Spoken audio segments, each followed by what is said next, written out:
Wait. Stop scrolling. Do you like to be afraid? Well, this week, the Arts Fam invites you to wait until dark.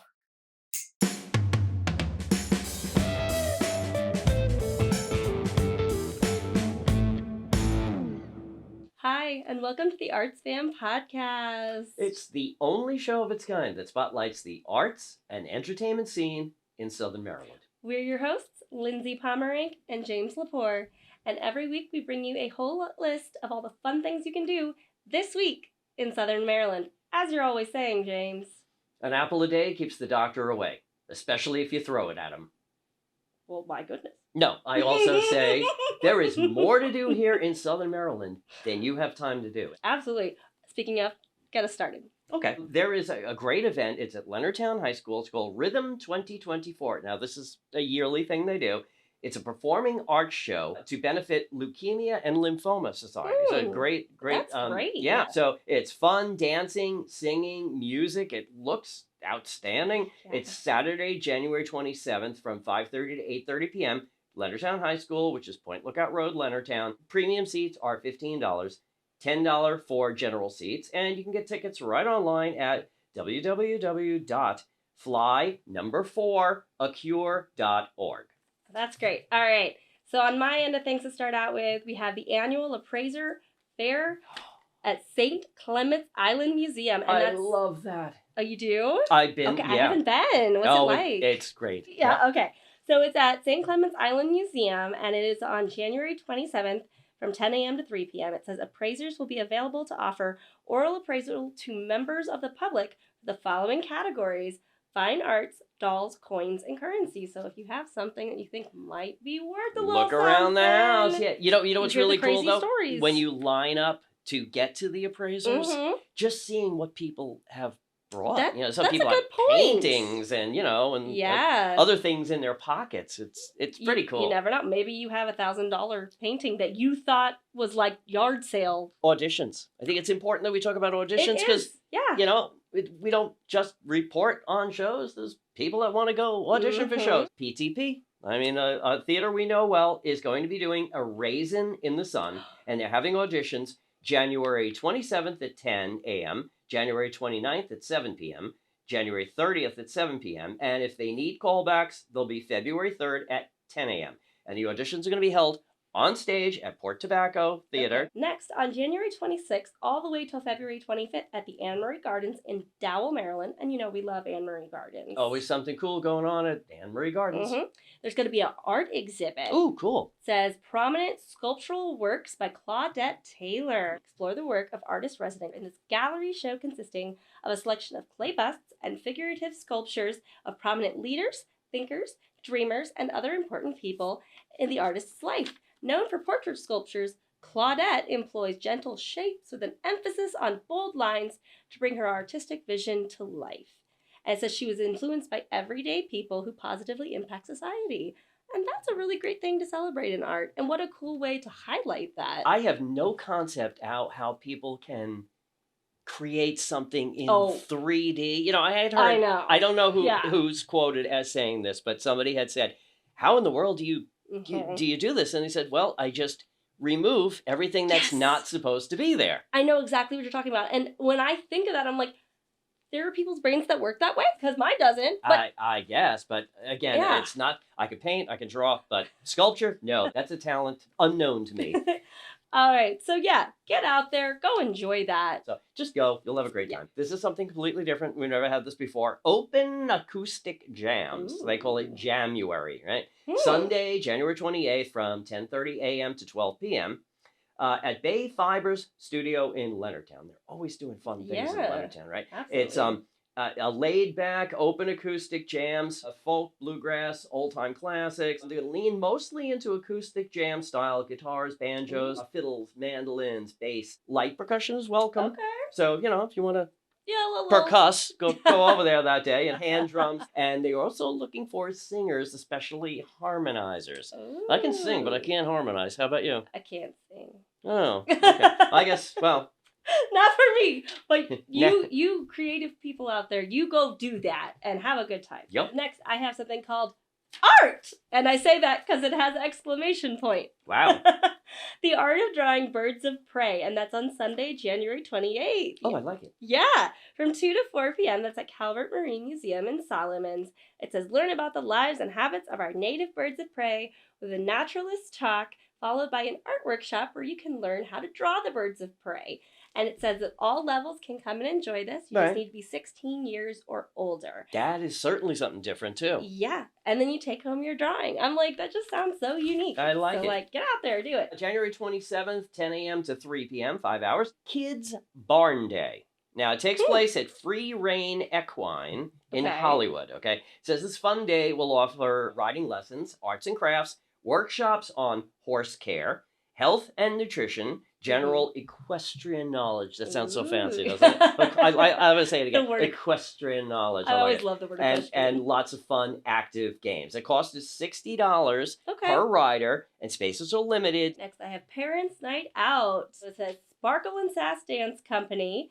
You need a break or a date? We'll take the kids. Go enjoy your night. They'll dance, eat pizza, and watch the movie Abominable while you go do whatever you want to do. The cost is $20 per child, and they just 3 and up are welcome. So I'm like... cheaper than a babysitter and all that fun stuff. Yeah, no kidding. And we could go because you sparkle and I have sass. So... seems right to me. Finally, on my end of things, on January 26th from 7 to 8:30 p.m., there's Meowing at the Moon.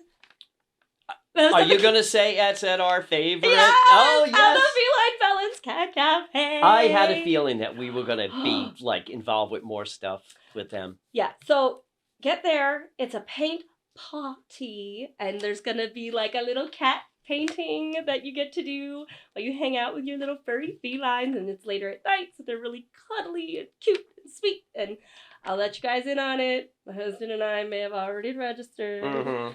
So if you want to meet me, I'll be there hanging with cats. And you know what? If you're unfamiliar with this too, please watch last week's episode where Lindsay and I actually conduct the interview from the middle of the cat cafe with 21 little furry friends running around.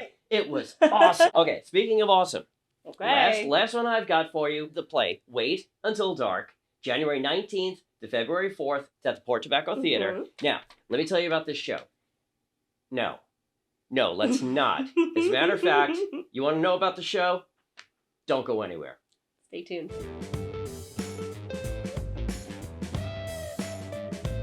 Welcome back. We are here with the director and the 2 leads of Port Tobacco Players, their newest production of Wait Until Dark.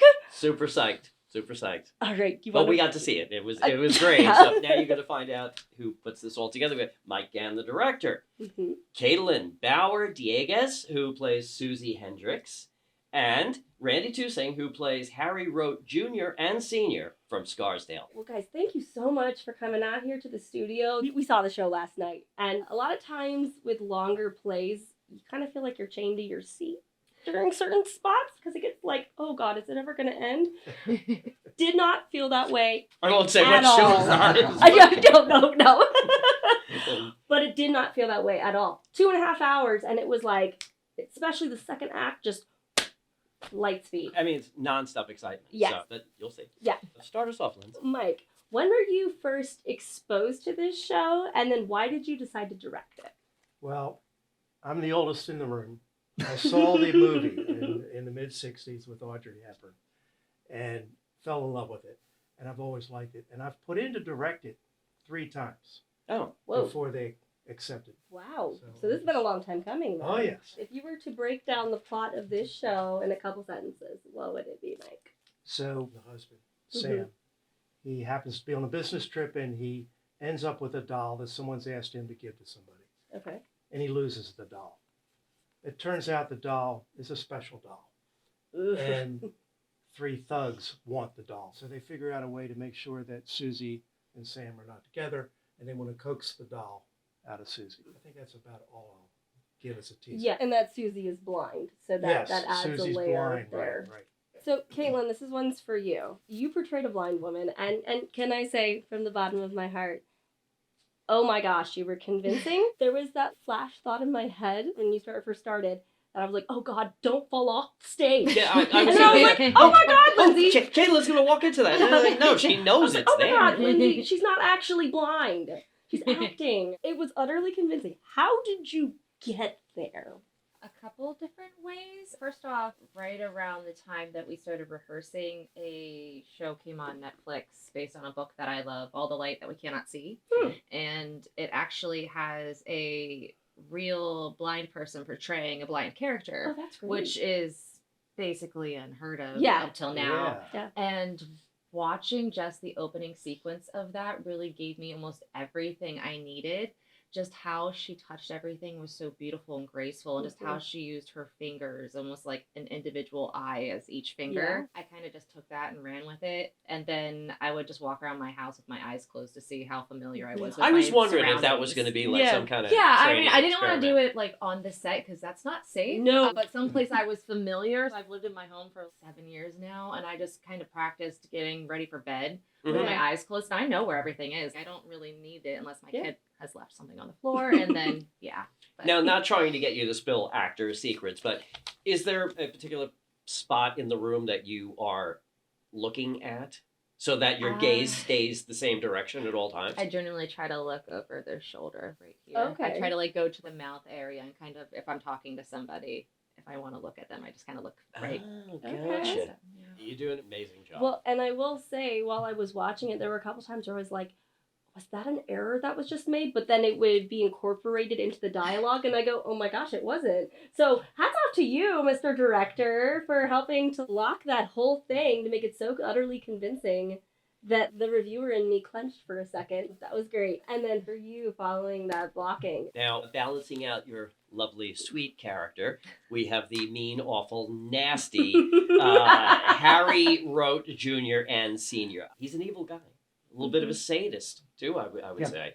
How do you get yourself into that mindset? You just investigate the character through the lines that you're saying and what you're thinking and relating to what's being said to you, and you find these different things. If you're supposed to be this happy character, well, there's not just one way to show happiness. No. So you try as many different things as possible Mm-hmm.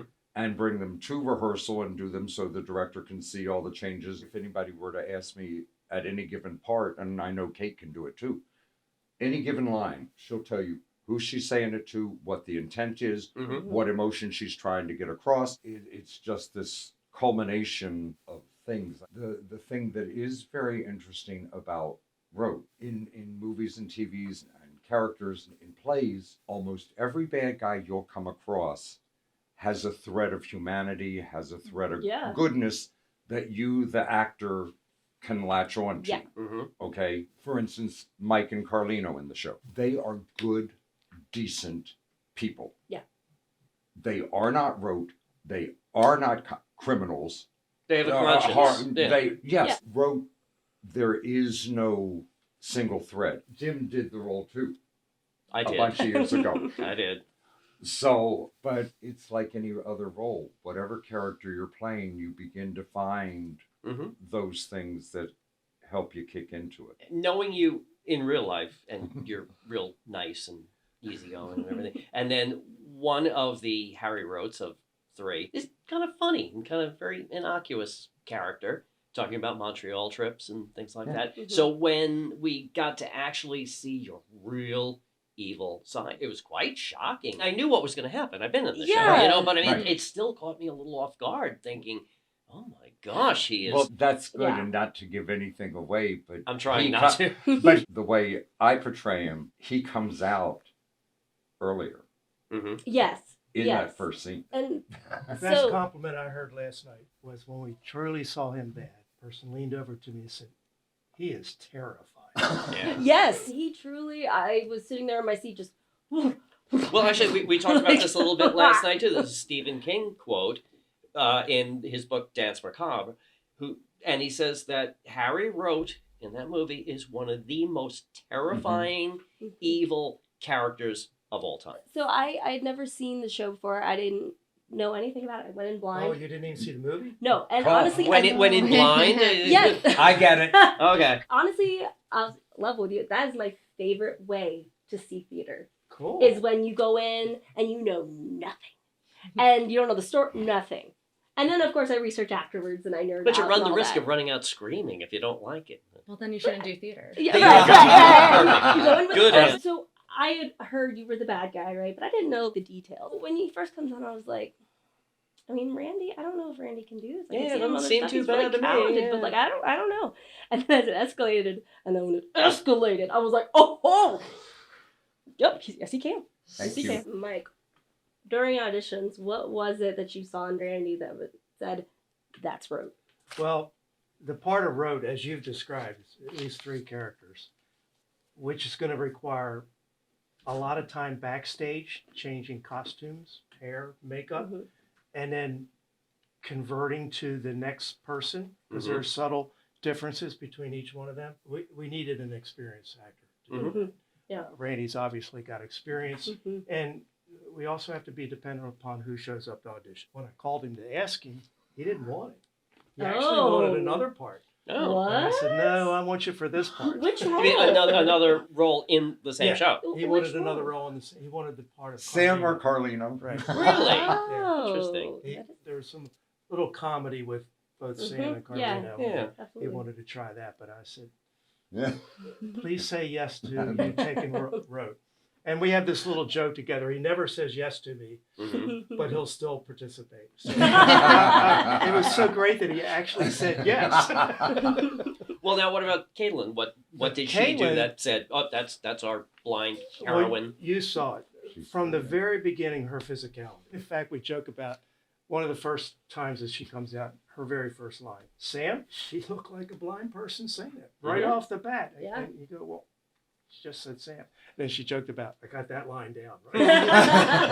It was the one I had memorized. Yeah, but her physicality, right from the beginning, in the audition. I remember in the audition you fell down in one scene out of fear, and I don't think anybody else would have even thought about that. But it was perfect. Now, Caitlin, before you started rehearsals, were you actually practicing how you're going to portray a blind girl, or you just let it happen naturally at No, rehearsals? not at all. So I was trying to decide up to the last day if I was auditioning or not, simply Mhm. because life Well, it's a is a big lot. Now, at the end of the show, there's quite a bit of physicality, and it can get pretty dangerous in the dark. Mike, Mhm. what kind of things did you do to ensure the safety of your actors? Randy and I had a lot of discussions about that in the beginning because if you've seen the movie, there's some physicality that was just too much for me, and I said we're not going to do it that way. But we still knew it was going to be very, very physical for Randy. And Yeah, and Kate. you only have bruises on your knees? I would have expected more. I mean, we have a person who's responsible for fight choreography. Craig And Power, I Craig believe. Howard, That's, yeah. Right. Number one there is the safety of the act. And they have to rehearse what we call it fight call Mhm. before each show to make sure that they've got that down. And we want to make sure they're safe, and selfishly, that's so they can come back and do it the next time. Now, is that rehearsing with the lights on and then doing it again with the lights off? It's obviously two very different things. The fight calls are done with the lights on. Mhm. Okay. But we've had enough rehearsals with lights off to have a feel for what's going to happen there. Is there glow tape on the stage or anything? or- And primarily for furniture. Okay. I wasn't sure if there's anything Not to really kinda... much Yep. to cause. Yeah, I mean, it's light. not- it's not Because visible the to furniture us, yeah. doesn't really Your eyes move. adjust really quickly. It seems a lot brighter on stage than I feel like you guys can see, because I Okay. feel like, oh, they can definitely see everything. No, right can't see it. Oh. Can't see it at all. It was pretty dark. I was Especially in the third during row that last big night, and it was Blackout. pretty There was nothing except the two exit signing. I was Yeah. very impressed. I by that. I was sitting there like, oh god, is something about to jump out at me? I think people are really fascinated with like the whole acting process Yeah. and actors in general. Yeah. Do you have any routines backstage that kind of prepare you to go out and be who you're supposed to be? I feel like you have more of a routine than I do. No, I get there, my makeup's already on. I get into costume. I get all of my props and put them in place, and then I go away. That's what Yeah. I've noticed with him Okay. whenever I've worked. You don't see, you see everybody else. Where's Randy? You feel Don't pat every worry. now and then. Yep. He'll be here when you need him. Mhm. He's preparing his part. So what's going on in your head during that solitude? Are you Oh, creating memories of the I'm character, or running lines. I'm walking around like the Okay. character backstage. As they said, there's two nice bad guys in me who get roped into stuff.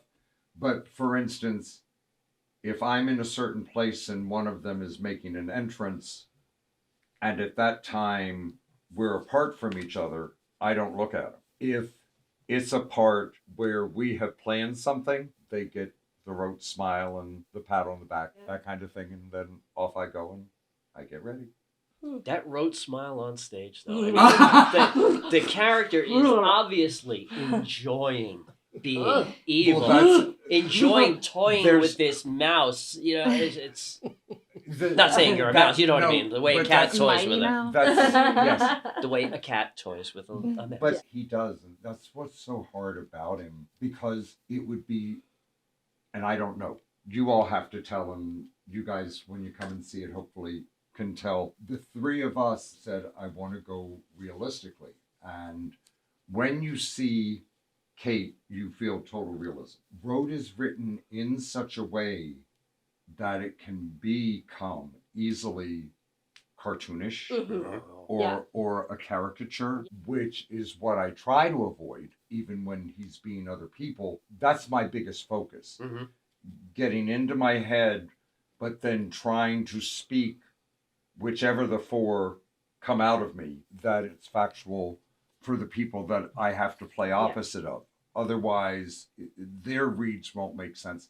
And Yeah. see, Kate is so good with her reads, it's easy to listen and to react normally to them and to speak Yeah. back to her. Yeah, a question that just popped in my head is, being that he's a psychopath, right? Yeah. As an actor, were there certain places when you accepted the role that you thought, I can't go there, because if I go too deep into that part of this character, that is a scary place to be? Because I've had some scary roles and only Mhm. one other psychopath, but so I've been doing this for centuries. I learned at a very, very young age. There's a play called And People All Around Okay. when I was a freshman in college. And I got cast as a Southern sheriff. Come to find out as I'm reading the script, he was the Grand Wizard of the KKK. Ooh. Wow. I freaked out. So I found at a very, very early age that you have guards up. So if I'm doing a role like this, I've gotten used to the moment, for instance, the moment that blackout happens, Mhm. I hit me. Mm-hmm. Mm. But I've been doing it for so long, they get out because Okay. it can easily. Yeah, I've heard You know, horror stories. Oh, especially, Yeah. method acting and Yeah. the whole thing. You don't do it. Mm-mm. Yeah, I've heard You horror ju- you stories. just- So, yeah, well, So you just snap Okay. you snap yourself out of Yeah. whatever you're doing and become you. wow, and what excellent control you must have as an artist to be able to do that. That is super impressive, and the theater nerd in me is just like, You know, it was really hearing impressive, that. and it's one of my favorite moments of the show last night. I mentioned that he's got a sadistic side, but Yeah. you only see that in one single line, which I will not tell you what it is, Mhm. but when he says it, you'll know what it is. It's just, it gave me a chill, and I was like, man, Mhm. Randy, that was great. Really, the performances last night were just superb. Caitlin, what is your, before you go on, what's your thing? I am on the opposite end of the spectrum. I am very much last minute Sally, get into my costume. So I normally come with my makeup on unless I didn't have time to do it beforehand. Mhm. And then I'm talking to the kids, I'm eating dinner, Yeah. I'm drinking. Most of the time, any show that I'm in, I'll sit outside for a little bit, go through my line, just read through my lines real quick, just so they're fresh. But other than that, because I have time at the beginning of the show, I don't get dressed until they call places. I'm the queen of not getting dressed until like the last minute. Probably because I like to eat a lot and drink when I'm there, so I don't want to get anything on me. And then right before I walk on stage, I just slip Snap into in. it. Yeah. And then as I come off for a second, I run for my Coke, I chug real quick, and I slip back in as I go back out. Very Wow. cool. I just, Mhm. And polar I'm against opposites, the two yeah. of you. I'm This not a- is Well, I great. mean, love I it. say my highs and everything early, Yeah. the makeup's on and Yeah. everything, but once I get my stuff set, but see, that's because I've done it all my life. and especially younger, while you're hearing it now. I have a really bad stutter and I have a really bad lisp, but yet I always loved theater and wanted to be a part of it. Yeah. Right. I was scared for a while when I was younger. Several times a day, I'm running lines with my best friend Yeah. and talking about stuff and figuring stuff. But it's my comfort zone. I will be doing my lines every day until the show closes. No, I do this. I'm backstage I going have to. through my script. Yes. It could be the That's last great. Yes. show of the run. Yeah. Yes. And I'm still going over Oh my yeah. lines. It's just, Oh again, yeah. Like Yeah. Kate says, she's sitting there doing her lines. Yep. Well, one thing I'll notice about Caitlin is a lot of actors and actresses will leave this to the set crew. We have a complicated set, a lot of props, Yeah. a lot of things that she has to touch without seeing during the whole show. And she's out there making sure everything's in the right place at the right time. She finds that somewhere between dinner and I have a and Tucky all heart. that, I- right. Yeah, I think that's pretty cool because we expect the set crew to make sure things are preset the right way. Mhm. But it's pretty cool that the actor gets out there and says, well, I'm going to double check and make Yeah. sure because Mhm. they're the That's ones that great. are going to have to touch it. It Yeah. should be in the right place at the right time. Mike, what was your vision going into this show? What was your ultimate goal that you wanted to achieve? Well, two things. Randy mentioned realism. I wanted it to be as real as possible to almost physical limits. Yeah. And I think we've achieved that. The other is, as I mentioned about the plot, the terror goes right to the end, and I want to make sure the audience is asking some questions when the lights go out. What's really happening here? Yeah. And if we don't give the audience that opportunity to ask that question, I feel like we fail. Yeah, I love. Oh, that's one of the things I love about theater is it gets you thinking, and I feel like if it's a really great show, when you exit that theater, you come out a fuller version of yourself. Which, I mean, maybe that sounds kind of like woo-woo, like crazy theater nerd, but that's my goal when I go to see a serious show like this is do I come out feeling kind of Did you experience, like, feeling like you experienced right, it? yeah, you have a brand new experience under your belt and you feel almost a little enlightened in a new way. Yeah, a comment I heard from one of the patrons last night was, it was engaging, which Yes. is not a word that I would have expected, but I really enjoyed hearing that word. Yeah. No, and it was, and yes, I was invested the entire time. That speaks to what you said too before. 2.5 hours went like Yeah. that only because we were Right. so engaged in what's happening. Right. What would you say the age? I'd say people under 10, I might question whether or not they're ready for it because it does get pretty scary. Okay, Yeah. well, leave that up to the parents. Right. Yeah. Right. Mm-hmm. And I think if you're the kind of parents where you just want to have those meaningful conversations after the show Yeah. and before the show about, hey, there is evil and it exists out there, and that's why we follow safety precautions and all of these things in our daily lives. And this is a dramatization of the evil that exists out there that we protect you from. You got to come and see it. We're just gushing because it's that good. Yeah. It really is. And these people are brilliant, all of them. It's running January 19th to February 4th. That's Friday, Saturday, and Sundays, Sundays. right, of every week. You can get tickets at ptplayers.com and select your seats of your choice. It means a lot to us that you gave us this much time to come down to the podcast studio and talk about it. Thanks for the invitation. Oh, of course. We'll be talking about this one for a long time. Yeah, truly, this has been a lovely interview, guys, and so cool to get to sit down and talk to you guys and really just understand you guys' methods and the creative choices you're making and why. And yeah, I'm a super theater fan, so Yeah. this has just been an absolute delight for me. All right, guys, we will be back right after this to close out this episode. Don't go away. Welcome back. That interview. That was a God. lot of information. Very talented people. Yes. I just so pleased that they could spare the time. Yes. Lindsay and I saw the show last night at one of their rehearsals, and let me tell you, it's scary. The stuff at the end in the dark. You have to. Yeah, see we it. don't Yeah. we don't want to spoil, but I was on the edge of my seat. It was such Uh-huh. a visceral experience and just 2.5 hours, but like that. Just I flew couldn't. by. Yeah, I couldn't believe it was 2.5 hours because it's so exciting. You're sitting Yeah. there watching, Yeah. and then all of a sudden it's done. And I the know. climax of the thing, holy cow! So look, seriously, you got a chance to meet the director and 2 actors. Now go to the show. It's an experience.